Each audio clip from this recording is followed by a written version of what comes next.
باپ اور بیٹے اور روح القدس کے نام سے آمین۔ میں پردیسیوں کو اپنے کوہ مقدس پر لاؤں گا۔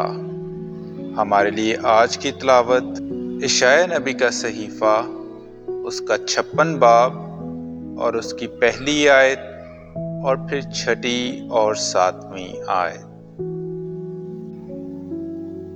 خداوند یوں فرماتا ہے، عدل کو برقرار رکھو اور صداقت کو کام میں لاؤ، کیونکہ میری نجات آنے کے قریب اور میری صداقت ظاہر ہونے کے نزدیک ہے۔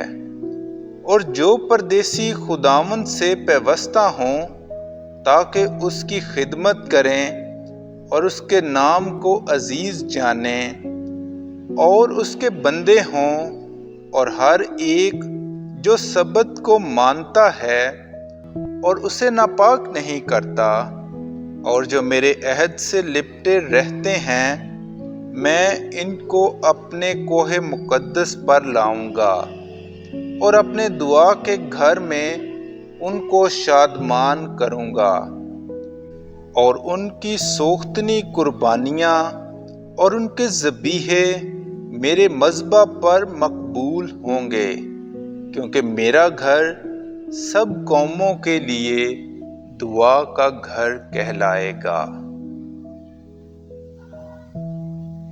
پاک کلام کے پڑھے اور سنے جانے پر خدا کی برکت ہو۔